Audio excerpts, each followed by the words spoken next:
ನಾನು ಶರಣಯ್ಯ ಸ್ವಾಮಿ. ಕೃಷಿಯಲ್ಲಿ ನಿರಂತರವಾಗಿರ್ತಕ್ಕಂತಹ ಬದಲಾವಣೆಗಳಾಗ್ತಾನೆ ಇರ್ತವೆ. ಆ ಕಾಲಘಟ್ಟದಲ್ಲಿ ಬರ್ತಕ್ಕಂತಹ ಬೆಳೆಗಳನ್ನು ಆಯ್ಕೆ ಮಾಡಿಕೊಳ್ಬೇಕಾಗ್ತದೆ. ಅಂತಹ ಆಯ್ಕೆಯನ್ನು ವಿದ್ಯಾವಂತರಾಗಿರ್ತಕ್ಕಂಥವರು ಬೇಗ ಮಾಡ್ಕೊಳ್ತಾರೆ ಅನ್ನೋದಕ್ಕೆ ಶಿವಮೊಗ್ಗ ಜಿಲ್ಲೆ ಅವಿನಾಶ್ ಅವರೇ ಕಾರಣ. ಅವರು ಬೇರೆ ಅವರಂಗೆ ಆಗಲ್ಲ, ಅವರು ಬೇರೆ ಬೇರೆ ವೆರೈಟಿಗಳನ್ನು ಆಯ್ಕೆ ಮಾಡ್ಕೊಳ್ತಾರೆ. ಅದು ಲಾಭದಾಯಕ ಆಗಿರ್ತಕ್ಕಂತಹ ಪುಷ್ಪ ಕೃಷಿಯನ್ನೇ ಆಯ್ಕೆ ಮಾಡಿಕೊಂಡಿದ್ದಾರೆ. ಪುಷ್ಪ ಕೃಷಿಯಲ್ಲೂ ಕೂಡ ಅವರು ಸಾಂಪ್ರದಾಯಿಕ ಬೆಳೆಗಳನ್ನು ಆಯ್ಕೆ ಮಾಡಿಕೊಂಡಿಲ್ಲ, ಅದರಲ್ಲೂ ಕೂಡ ವಿನೂತನವಾಗಿರ್ತಕ್ಕಂತಹ ಆರ್ಕಿಡ್ಗಳನ್ನು ಆಯ್ಕೆ ಮಾಡಿಕೊಂಡಿದ್ದಾರೆ ಮತ್ತು ಆಂಥೋರಿಯಮನ್ನು ಕೂಡ ಬೆಳೆದಿದ್ದಾರೆ. ಇನ್ನೆಲ್ಲ ಕೃಷಿಗಿಂತಲೂ ಇವುಗಳೇ ಹೆಚ್ಚಿನ ಲಾಭದಾಯಕ ಎನ್ನುವುದನ್ನು ನಿರೂಪಿಸಿ ತೋರಿಸಿದ್ದಾರೆ ಮತ್ತು ಆ ಮೂಲಕ ಬಂಡವಾಳವನ್ನು ಹಾಕಿದ್ದಾರೆ. ಆ ಮೂಲಕ ಗ್ರಾಮೀಣ ಮಟ್ಟದಲ್ಲಿ ಉದ್ಯೋಗವನ್ನು ಕೂಡ ಸೃಷ್ಟಿಸಿದ್ದಾರೆ. ಇಂತಹ ಒಬ್ಬ ವಿದ್ಯಾವಂತನ ಈ ಕೃಷಿ ಚಟುವಟಿಕೆಯನ್ನು kisanvarta.com ಈ ಮೂಲಕ ನೋಡುಗರಿಗೆ ಸಾದರಪಡಿಸುತ್ತಿದೆ.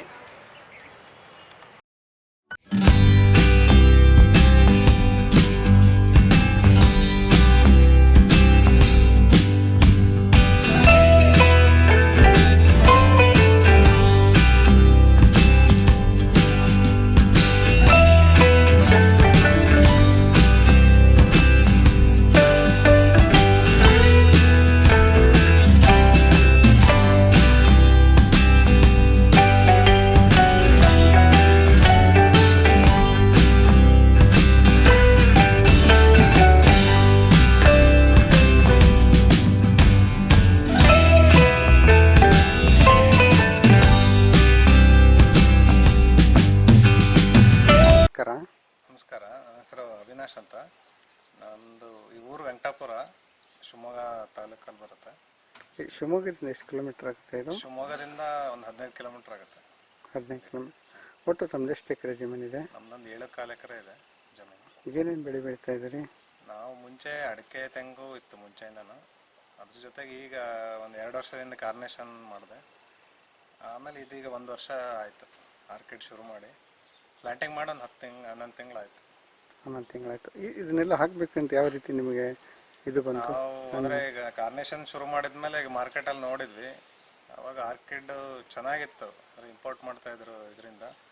ಬಟ್ ಮಾರ್ಕೆಟ್ ವ್ಯಾಲ್ಯೂ ಚೆನ್ನಾಗಿತ್ತು, ಆದರೆ ವೇಟಿಂಗ್ ಪೀರಿಯಡ್ ಜಾಸ್ತಿ ಇತ್ತು. ಹಾಗಾಗಿ ಈ ಕಾರ್ನೇಷನ್ ಬರ್ತಾ ಇತ್ತಲ್ಲ, ಅದ್ರ ಜೊತೆಗೆ ಹಂಗಾಗಿ ಮಾಡೋಣ ಅಂತೇಳಿ ಅದ್ರ ಜೊತೆಗೆ ಅಂದರೆ ಸ್ವಲ್ಪ ಮೇಂಟೆನೆನ್ಸ್ ಕಡಿಮೆ ಆಗುತ್ತೆ. ಆರ್ಕಿಡ್ ಕಾರ್ನೇಷನ್ಗಿಂತ ಸ್ವಲ್ಪ ಮೇಂಟೆನೆನ್ಸ್ ಕಡಿಮೆ. ತಾವು ಏನು ಓದಿದ್ರಿ? ನಂದು BSc. ಏನು ಓದ್ಕೊಂಡು ಎಲ್ಲ ಸಿಟಿ ಸೇರೋ ಸಂದರ್ಭದಲ್ಲಿ ತಾವೇನು ಈ ಕಡೆ ಇದನ್ನು ಮಾಡಿದಿರಲ್ಲ? ನಾನು ಬೆಂಗಳೂರಿಗೆ ಹೋಗಿದ್ದೆ ಒಂದು 4-5 ತಿಂಗಳು, ಬಟ್ ಅಲ್ಲಿ ಸೆಟ್ ಆಗಲಿಲ್ಲ. ಅದ್ರ ಜೊತೆ ಹಾಗೆ ಅಗ್ರಿಕಲ್ಚರೇ ನೋಡೋಣ ಅಂತ ಇತ್ತು ಮುಂಚೆ. ನಾನು ಬೇರೆ ಬೇರೆ ಏನೇನೋ ಮಾಡಿ ಕೊನೆಗೆ ಪುಷ್ಪ ಕೃಷಿ ಹಿಂಗೆ ನೋಡಿದೆ. ಹಾಗಾಗಿ ಪರವಾಗಿಲ್ಲ ಅಂತ ಅನ್ನಿಸ್ತು. ಹಾಗಾಗಿ ಅದನ್ನೊಂದು ಸ್ಯಾಂಪಲ್ಲಿಗೆ ಅಂತ ಒಂದು 1/2 ಎಕರೆ ಮಾಡಿದ್ವಿ. ಚೆನ್ನಾಗಾದ್ಮೇಲೆ ಅದನ್ನ ಎಕ್ಸ್ಟೆನ್ಷನ್ ಮಾಡಿ. ಸರ್, ಇದ್ರದ್ದು ಬೇಸಾಯ ಕ್ರಮಗಳ ಬಗ್ಗೆ ಹೇಳ್ಕೊಡ್ತೀರಿ ಇದು? ಹಾಂ, ಬೇಸಾಯ ಕ್ರಮ ಅಂದರೆ ಈ ಗಿಡ ನಾವು ಪೂನಾದಿಂದ ತಗೊಬಂದ್ವಿ. ಇದು ಒಂದು ಗಿಡಕ್ಕೆ ಹೆಚ್ಚು ಕಮ್ಮಿ ನಮಗೊಂದು 50 ರೂಪಾಯಿ ಬಿದ್ದಿದೆ ಅಮೌಂಟು. ಸೊ ಇದು 1 ಇಯರಿಂದ ಶುರು ಆಗುತ್ತೆ. ಅಲ್ಲ, ಇದನ್ನೇನಿದೆಯಲ್ಲ ಮೊದಲು ಇನ್ಫ್ರಾಸ್ಟ್ರಕ್ಚರ್ ಏನೇನು ಮಾಡ್ಕೊಂಡಿದ್ದಾರೆ? ಕಲ್ಲಿನ ಕಂಬ ಇವನ್ನೆಲ್ಲ ಏನು ಹಾಕೊಂಡಿದಾರಲಿ? ಇದನ್ನ ಯಾವ ಇದ್ರ ಮೇಲೆ ಇದನ್ನ ಮಾಡಿದ್ರಿ? ಏನು ನಂದು ಇದು ಪಾಲಿ ಹೌಸ್ 3872 ಸ್ಕ್ವೇರ್ ಮೀಟರ್ ಇದೆ. ಸೊ ಇದನ್ನ ಪಾಲಿ ಹೌಸ್ಗೆ ಮತ್ತೆ ಇದರಲ್ಲಿ ಹೆಚ್ಚು ಕಮ್ಮಿ 40,000 ಪ್ಲಾಂಟ್ಸ್ ಕೂತಿದ್ದಾವೆ. ಇದಕ್ಕೆ ಬೆಂಚ್ ಸಿಸ್ಟಮ್ ಮಾಡ್ಬೇಕಂದ್ರೆ ನೆಲದ ಮೇಲೆ ಹಾಕಕ್ಕೆ ಬರಲ್ಲ. ನೆಲದ ಮೇಲೆ ಹಾಕಿದ್ರೆ ವೆಂಟಿಲೇಷನ್, ಕೆಳಗಡೆನೂ ವೆಂಟಿಲೇಷನ್ ಇರಬೇಕು. ಕೆಲವರು ಪಾರ್ಟ್ ಸಿಸ್ಟಮಲ್ಲಿ ಮಾಡ್ತಾರೆ, GI ಪೈಪಲ್ಲಿ ಮಾಡ್ಬೋದು. ನಾನು ಇದು ಕಲ್ಲು ಹಾಕಿದರೆ ನೆಕ್ಸ್ಟಿಗೂ ಅಂದರೆ ಒಳ್ಳೆ ಇದೆ ಅಂತೇಳಿ ತೀರ್ಥಹಳ್ಳಿಯಿಂದ ಕಲ್ಲು ತರಿಸಿ ಹಾಕಿದ್ದೀನಿ. ಒಂದು 2,000 ಕಲ್ಲು ಬೇಕಾಗತ್ತೆ ಒಂದು ಹತ್ತಿರ 1 ಎಕರೆ ಮಾಡೋದಕ್ಕೆ. ಪ್ಲಾಂಟ್ಸು ಈಗ ಸಣ್ಣ ಇದ್ರಲ್ಲಿ ಬರುತ್ತೆ ನಮ್ಗೆ. ಅಲ್ಲಿಂದ ಈ ರೋಡ್ ಟೂರ್ ಎಷ್ಟಿದೆ ಸರ್? ಅಂತರ ಗೋವಿಂದಾರು 1 ಮೀಟರ್ ಇದೆ, ಹಿಂಗೆ 2 ಮೀಟರ್ ಇದೆ ಈ ಕಡೆ. ಹಿಂಗೆ 2 ಮೀಟರ್ ಇದೆ. ಉದ್ದ ಎಷ್ಟಾಗ್ತದೆ ಸರ್? ಉದ್ದ ಇದೊಂದು 22-23 ಮೀಟರ್ ಇದೆ. ಇದು ಮಧ್ಯಕ್ಕೆ ಡಿವೈಡ್ ಮಾಡಿದೀವಿ, ಆ ಕಡೆ ಈ ಕಡೆ ಸೆಂಟರ್ ಡಿವೈಡ್, ಸಮಭಾಗದಲ್ಲಿ. ಸಮಭಾಗದಲ್ಲಿ. ನೀರು ಯಾವ ರೀತಿ ಕೊಡ್ತೀರಿ? ನೀರಿದು ಅಂದ್ರೆ ನೋಡ್ಕೊಂಡಿರ್ಬೇಕು. ಇದು ಕೆಳಗಡೆ ಸಿಪ್ಪೆ ಹಸಿ ಇದ್ರಾಯ್ತು, ಕೆಳಗಡೆ ಸಿಪ್ಪೆ ಹಸಿ ಮೇಂಟೈನ್ ಮಾಡ್ಬೇಕು. ಇಲ್ಲಿ ಈ ತೆಂಗಿನ ತಂದ್ರೆ ಇದು ಇದು ತೆಂಗಿನ ಸಿಪ್ಪೆ. ಅಂದ್ರೆ ತೆಂಗಿನ ಇದ್ರಲ್ಲಿ ಇದು ಬ್ರಿಕ್ ಸಿಸ್ಟಮ್ ಮತ್ತೆ ಈ ತರ ಸಿಸ್ಟಮ್ ಅಲ್ಲಿ ಮಾಡ್ತಾರೆ. ಇದು ನಮ್ಗೆ ಇಲ್ಲೇ ಹತ್ರದಲ್ಲಿ ನಮ್ದೇ ಇರೋದ್ರಿಂದ ಇದೇ ಮೆಥಡ್ ಅಲ್ಲಿ ಮಾಡಿದೀವಿ. ಇದರಲ್ಲಾದ್ರೆ ಈಗ ಇದಕ್ಕೆ ನೀರು ನೀವು ಅದು ನೋಡ್ಕೊಂಡು ಬಿಟ್ರೆ ಆಯ್ತು. ಈಗ ಮಳೆಗಾಲದಲ್ಲಿ ಸ್ವಲ್ಪ ನೀರು ಕಡಿಮೆ ಬೇಕಾಗುತ್ತೆ, ಬೇಸಿಗೆಯಲ್ಲಿ ಜಾಸ್ತಿ ಬೇಕಾಗುತ್ತೆ. ಎಲ್ಲ ಮೈಕ್ರೋ ಸ್ಪ್ರಿಂಕ್ಲರಲ್ಲಿ ನೀರು ಕೊಡ್ತಾ ಇದೀವಿ. ಕಡಿಮೆ ನೀರಾದ್ರೂ ನಡೀತೈತಾ ಇದು? ನೀರು ಕಡಿಮೆ ನಡೆಯುತ್ತೆ, ಆದರೆ ಹ್ಯುಮಿಡಿಟಿ ಬೇಕು. ಈಗ ಬೇಸಿಗೆಯಲ್ಲಿ ತುಂಬ ನೀರು ಬೇಕಾಗತ್ತೆ. ಮಳೆಗಾಲದಲ್ಲಿ ಈಗ ಒಂದು ದಿವಸ ಬಿಡದಿದ್ರೂ ನಡೆಯುತ್ತೆ, ಬಟ್ ಬೇಸಿಗೆಯಲ್ಲಿ ಬೇಕೇ ಬೇಕು ನೀರು. ಆಮೇಲೆ ಹ್ಯುಮಿಡಿಟಿ ಕಡಿಮೆ ಆದರೂ ಈಗ ಹೂ ಬೀಳೋದು, ಮೊಗ್ಗುದ್ರದ ಆ ಥರದ್ದೆಲ್ಲ ಇದಾಗುತ್ತೆ. ತುಂಬ ವೇರಿಯೇಷನ್ ಆಗಬಾರ್ದು ಹ್ಯುಮಿಡಿಟಿ. ಹಾಗಾಗಿ ಹ್ಯುಮಿಡಿಟಿ ಒಂದು ಮೇಂಟೈನ್ ಮಾಡಬೇಕು. ಪ್ಲಾಂಟಿಂಗ್ ಯಾವ ಟೈಮ್ನಲ್ಲಿ ಮಾಡಿದ್ರಿ? ಜೂನ್? ಪ್ಲಾಂಟಿಂಗ್ ನಮ್ಮದು ಜೂನ್ 11ಕ್ಕೆ ಮಾಡಿದ್ವಿ ಪ್ಲಾಂಟಿಂಗು.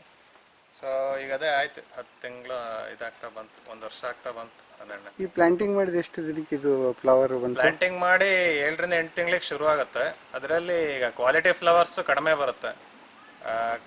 ಅಂದರೆ ಕ್ವಾಲಿಟಿ ಫ್ಲವರ್ ಅಂದರೆ ಮಿನಿಮಮ್ ಒಂದು 8 ಬಡ್ಸ್ ಇರಬೇಕು. ಅದರಲ್ಲಿ 4 to 5 ಓಪನ್ ಆಗಬೇಕು. ಇನ್ನು ಮುಳಿದ 3 ಬಡ್ ಇದ್ರೆ ತಗೋತಾರೆ. ಈ ಸರ್ ಇದರಲ್ಲಿ ಪ್ರಮುಖವಾದ ಭಾಳ ದೊಡ್ಡ ಖರ್ಚು ಅಂದ್ರೆ ಯಾವುದು? ಇದರಲ್ಲಿ ಈಗ ದೊಡ್ಡ ಖರ್ಚು ಅಂದರೆ ನಮಗೆ ಗಿಡದ್ದೇ ಜಾಸ್ತಿ ಖರ್ಚು, ಗಿಡಕ್ಕೆ ಇನ್ವೆಸ್ಟ್ಮೆಂಟ್ ಬರುತ್ತೆ. ಬಟ್ ಅಂದರೆ ಇದೊಂದು 5 ರಿಂದ 6, 7 ವರ್ಷ ತನಕ ಹೇಳ್ತಾರೆ ಅವ್ರ ಕಂಪ್ನಿಯವರು. ಹಾಗಾಗಿ ಗಿಡಕ್ಕೆ ಜಾಸ್ತಿ ಬೆಲೆ. ಸರ್ ಟೋಟಲಿ ಒಟ್ಟು ನೀವು ಇವಾಗ ಎಷ್ಟು ಖರ್ಚು ಮಾಡಿದ್ದೀರಿ ಇವಾಗ ಇದಕ್ಕೆ? ಈಗ ಇದಕ್ಕೆ ಟೋಟಲ್ 75 ಲಕ್ಷ ಆಗಿದೆ ಟೋಟಲ್ ಇನ್ವೆಸ್ಟ್ಮೆಂಟ್. 75 ಲಕ್ಷ ಪ್ರಾಜೆಕ್ಟ್. ಅದರಲ್ಲಿ 56 ಲಕ್ಷ ಲೋನ್ ಕೊಟ್ಟಿದ್ದಾರೆ. ಹಾಂ ಹಾಂ. ಉಳಿದಿದ್ನ ನಾವೇ ಇದು ಮಾಡಿದ್ವಿ. ಸರ್ ಈ ಯಾವುದಕ್ಕೆ ಎಷ್ಟು ಖರ್ಚು ಬಂತು? ಇದು ಪಾಲಿ ಹೌಸಿಗೆ ಒಂದು 23 ಲಕ್ಷ ಚಿಲ್ಲರೆ ಖರ್ಚಾಯಿತು. ಆಮೇಲೆ ಈ ಕಲ್ಕಂಬಕ್ಕೆ ಒಂದು 3 ಲಕ್ಷ ಖರ್ಚಾಗಿದೆ. ಪ್ಲಾಂಟ್ಸಿಗೆ ಹೆಚ್ಚು ಕಮ್ಮಿ ಒಂದು 21 ಲಕ್ಷ ಖರ್ಚಾಗಿದೆ ಪ್ಲಾಂಟ್ಸ್ಗೆ. ಇನ್ನು ಉಳಿದಿದ್ದು ಅದೇ ಸ್ಪ್ರಿಂಕ್ಲರ್ ಸಿಸ್ಟಮು, ಇದಕ್ಕೆ ಮೈಕ್ರೋ ಸ್ಪ್ರಿಂಕ್ಲರು ಇದೆಲ್ಲ ಮಾಡಿದ್ದೀವಿ. ಹಾಗಾಗಿ ಟೋಟಲ್ ಇದಾಗಿದೆ. ಅಂದರೆ ಫರ್ಟಿಗೇಷನ್ ಯೂನಿಟ್ಟು ಇದೆಲ್ಲದರಿಂದ ಅಷ್ಟು ಖರ್ಚಾಗಿದೆ.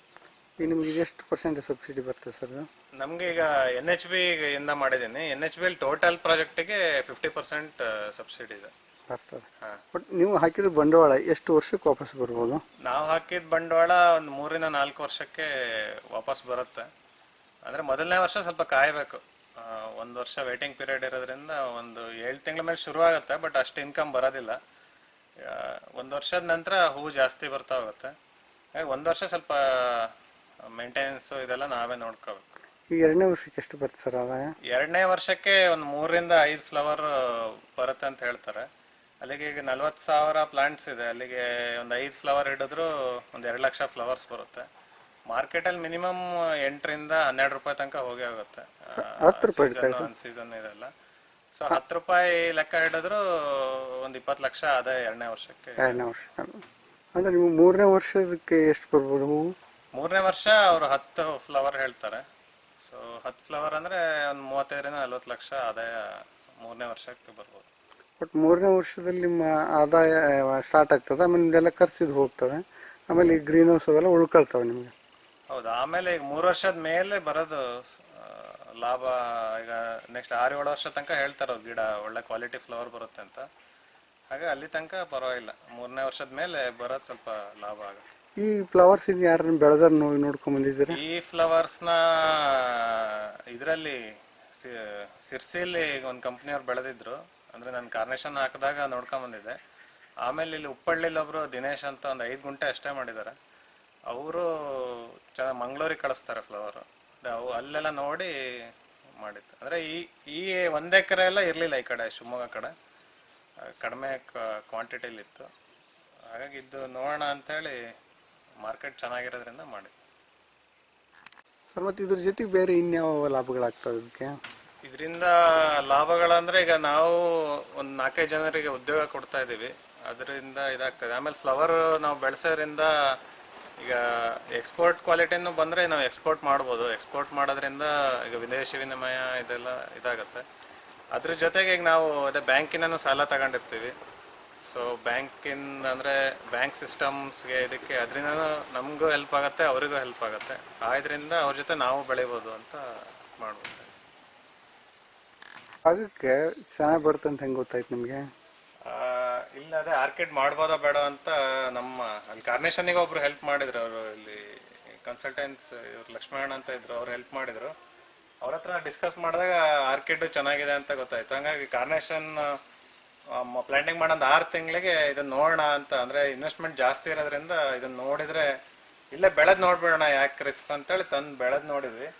ಈಗ ಬೆಳೆದಾಗ ಚೆನ್ನಾಗಿ ಬಂತು ಕ್ವಾಲಿಟಿ. 14 ಫ್ಲವರ್ ತನಕ ಬಂತು. ಒಂದು 100 ಪ್ಲಾಂಟ್ಸ್ ತಂದಿದ್ವಿ, ಎಲ್ಲ ಕಲರ್ದು ಒಂದು 100 ಪ್ಲಾಂಟ್ಸ್ ತಂದು ಸ್ಯಾಂಪಲ್ ನೋಡಿದ್ವಿ. ಈಗ ಚೆನ್ನಾಗಿದೆ. ಇದು ಈಗ ಹತ್ತತ್ರ 2 ವರ್ಷದ ಗಿಡ ಇದು. 2 ವರ್ಷಕ್ಕೆ ಈ ಹೈಟ್ ಬರುತ್ತೆ. ಈಗ ಇದರಲ್ಲಿ ಎಷ್ಟು ಫ್ಲವರ್ ಬರ್ತಾ ಇದೆ ಸರ್ ಇವಾಗ? ಈಗ ಇದ್ರಲ್ಲಿ ನೋಡಿ 3 ಇದೇ ಬರ್ತದೆ, ಒಂದೇ ಸಲ 3 ಸ್ಟಿಕ್ ಬರ್ತದೆ. 3 ಸ್ಟಿಕ್ ಬರ್ತಾ ಇದೆ. ಇದ್ರಲ್ಲಿ ಈಗ ಬರುತ್ತೆ 8, 10, 12 ಬರುತ್ತೆ. ಅಂದ್ರೆ ನಿಮ್ಗೆ ಇದನ್ನ ಸ್ಯಾಂಪಲ್ ನೋಡಿದ್ಮೇಲೆ ಇದು ಚೆನ್ನಾಗಿ ಲಾಭ ಅನಿಸ್ಬೋದು ಆಮೇಲೆ ನಿಮ್ಗೆ ವಾತಾವರಣಕ್ಕೆ ಕ್ವಾಲಿಟಿ ಬರುತ್ತೆ ಅಂತ. ಈ ಕ್ವಾಲಿಟಿ ಇಲ್ಲದೆ ಇದ್ರೆ ರೇಟ್ ಕಡಿಮೆ ಆಗುತ್ತೆ ನಮ್ಗೆ. ಈಗ 5 ರೂಪಾಯಿ 6 ರೂಪಾಯಿ ಕ್ವಾಲಿಟಿ ಬಂದ್ಮೇಲೆ ಒಂದು 10 ರೂಪಾಯಿ ಆದ್ರೆ ಮಿನಿಮಮ್ ಸಿಗೋದ್ರಿಂದ ಕ್ವಾಲಿಟಿ ಇಂಪಾರ್ಟೆಂಟ್ ಆದ್ರಿಂದ ಒಂದು ಸ್ಯಾಂಪಲ್ ಹಾಕಿ ನೋಡಿದ್ವಿ ಬರುತ್ತಾ ಇಲ್ಲ ಅಂತ. ಚೆನ್ನಾಗಿ ಬಂದಿರೋದ್ರಿಂದ ಧೈರ್ಯ ಮಾಡಿ ಆ ಕಡೆ ಎಲ್ಲ ಹಾಕಿ.